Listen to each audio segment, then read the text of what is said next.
കേരളവും മഹാരാഷ്ട്രയും കേന്ദ്രീകരിച്ച് പ്രവർത്തിക്കുന്ന ഗുഡ്വിൻ ഗ്രൂപ്പിന്റെ രണ്ടാമത് ശാഖ കുവൈറ്റിൽ പ്രവർത്തനം തുടങ്ങി. കമ്പനിയിലേക്ക് ആവശ്യമുള്ള ജീവനക്കാരെ നോർക്ക വഴി നിയമിക്കുമെന്ന് ഉടമകൾ അറിയിച്ചു. ഗുഡ്വിൻ ഇന്റർനാഷണൽ ട്രേഡിംഗ് എന്ന പേരിലുള്ള കമ്പനിയുടെ രണ്ടാമത്തെ ശാഖയുടെ ഉദ്ഘാടനം ചെയർമാൻ നിബിൽ ജാസിർ നിർവഹിച്ചു. നിലവിൽ IT ഇന്റീരിയർ ഡിസൈനിംഗ് രംഗം കേന്ദ്രീകരിച്ചുള്ള പ്രവർത്തനമാണ് കുവൈറ്റിൽ 5 വർഷമായിട്ട് കമ്പനി നടത്തുന്നത്.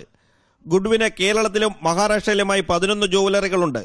കുവൈറ്റിൽ നല്ല പൊട്ടൻഷ്യലുള്ള സ്ഥലമാണ്, നല്ല സൗണ്ട് ആയിട്ടുള്ള ആളുകളാണ്. അപ്പോൾ അതുകൊണ്ട് തീർച്ചയായും ഫ്യൂച്ചറിൽ നമ്മൾ ജ്വല്ലറി പ്ലാൻ ചെയ്യുന്നുണ്ട്. അതിപ്പോൾ എല്ലാവരുടെയും സഹകരണം ഉണ്ടെങ്കിൽ അത് ഡേറ്റ് ഒന്നും ഡിക്ലെയർ ചെയ്തിട്ടില്ല.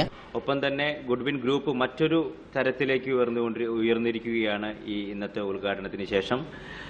ഇതിൽ പല ട്രേഡിങ്ങുകളും അതുപോലെ തന്നെ ഒപ്പം ഇന്റീരിയർ ഡിസൈൻ അതുപോലെ തന്നെ ഡെവലപ്പേഴ്സിന്റെ ഭാഗമായിട്ട് വരുന്ന പല കാര്യങ്ങളും നമുക്ക് ചെയ്യാനായിട്ട് സാധിക്കുന്നുണ്ട്.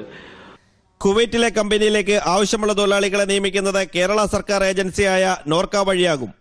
500 കോടി വാർഷിക വിറ്റുവരവുള്ള കമ്പനി 2020 1000 കോടി വാർഷിക വിറ്റുവരവാണ് പ്രതീക്ഷിക്കുന്നത്. Asianet news, Kuwait.